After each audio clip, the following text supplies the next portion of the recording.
Alors, on va à présent parler d'une nouvelle loi qui est la loi normale. On va commencer par la loi normale centrée réduite et en particulier, alors la définition est donnée dans la définition K de la leçon.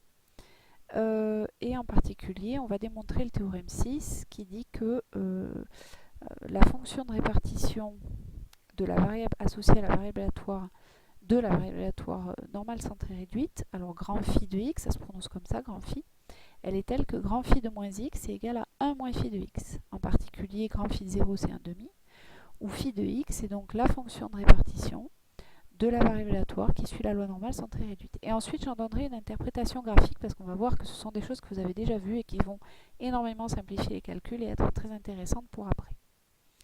Alors, je rappelle juste avant que donc, cette fonction-là ici, celle qui est à t associe 1 sur racine de 2pi exponentielle moins t carré sur 2, c'est la fonction de densité de la variable aléatoire x qui suit la loi normale, centrée et réduite.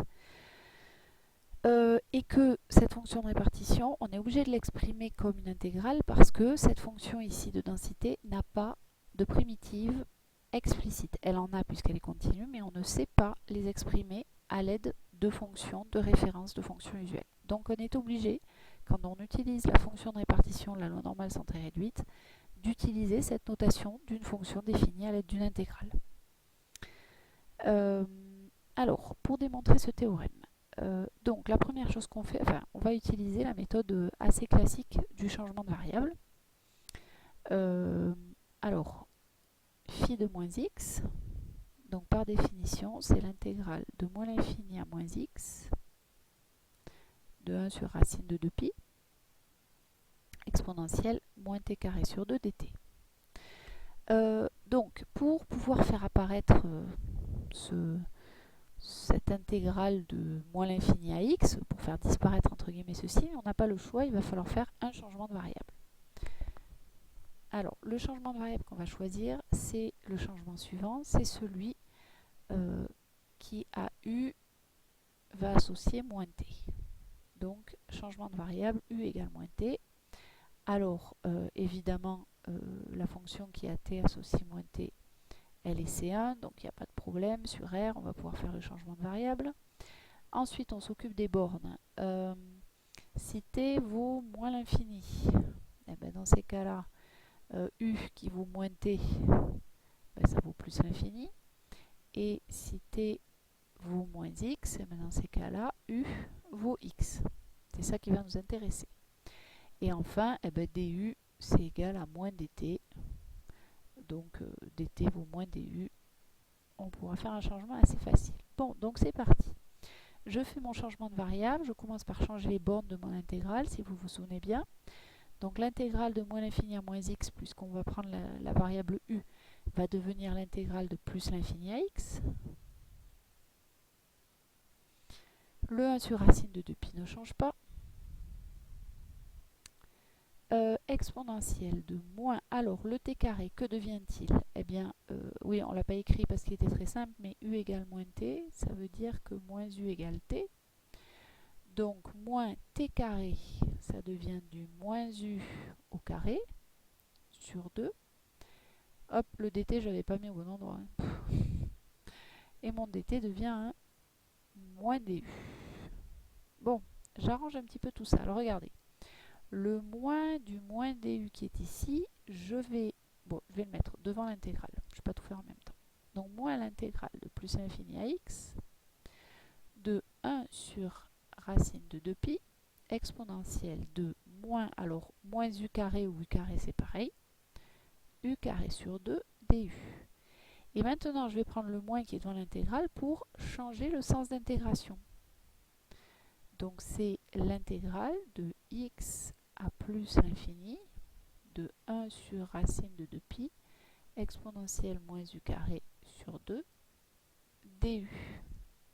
Et alors là, eh ben, on y est presque, parce qu'en fait, moi je sais, alors je vais dire que, en fait ça si vous voulez c'est un bout de l'intégrale doublement généralisée de moins l'infini à plus l'infini, auquel on aura enlevé l'intégrale de moins l'infini à x.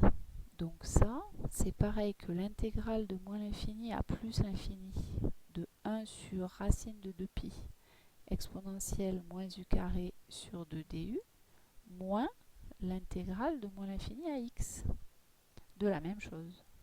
J'utilise la relation de Chasles, de pi, pardon.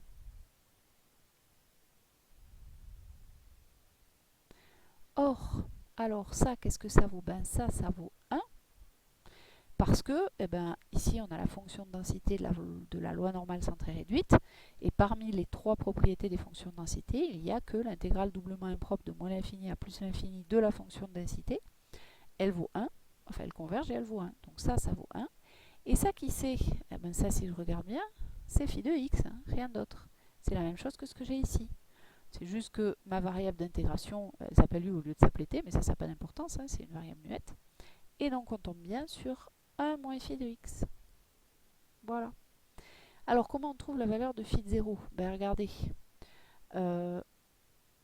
Phi de moins 0, c'est pareil que phi de 0. En fait, on applique cette égalité avec 0. Donc, phi de moins 0, c'est 1 moins phi de 0. Ça équivaut à dire que 2 fois phi de 0, ça vaut 1. Autrement dit, phi de 0, c'est égal à 1,5. Donc voilà. Alors maintenant, je vais m'intéresser à l'interprétation graphique du phénomène qu'on vient de mettre là en avant. Parce qu'en fait, c'est quelque chose que vous connaissez depuis déjà la terminale et que vous avez déjà utilisé. Donc ce théorème vient en démonstration d'un résultat que vous connaissez déjà. Alors voilà l'interprétation graphique.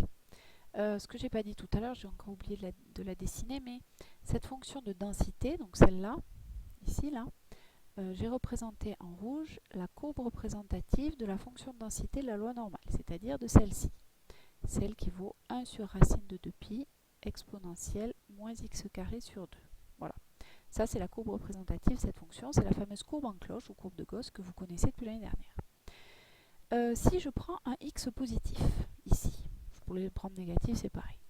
Et bien, phi de x, par définition, puisque c'est l'intégrale de cette fonction petit f, vu que c'est une fonction positive, donc cette intégrale, ça correspond à l'aire sous la courbe entre l'axe des abscisses et la droite d'équation x égale x, c'est pas très malin, mais voilà. Cette droite ici, que j'ai faite, dont j'ai représenté un point pointillé.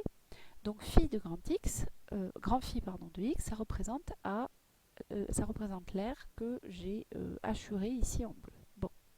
Maintenant, si je regarde, phi de moins x, qu'est-ce que c'est? Bon, si je prends x moins x, alors bon, mon dessin n'est pas terrible, mais c'est son opposé, c'est son symétrique par rapport à 0.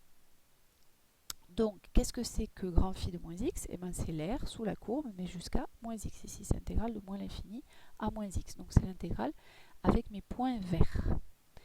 Et en fait, ce que vous savez déjà depuis l'année dernière, c'est que cette intégrale avec les points verts, eh bien, en fait, c'est la même que celle que je viens de faire apparaître ici avec des rayures roses.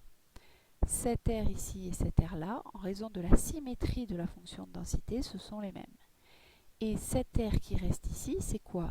C'est toute l'aire sous ma courbe, c'est-à-dire 1, moins l'aire hachurée en bleu qui était phi de x. Donc on retrouve bien l'interprétation graphique de la propriété qu'on a écrite ici. Et enfin, pour l'interprétation de phi de 0, ça aussi c'est quelque chose que vous connaissez. Phi de 0, qu'est-ce que c'est? C'est l'intégrale de moins l'infini à 0 de cette fonction de densité.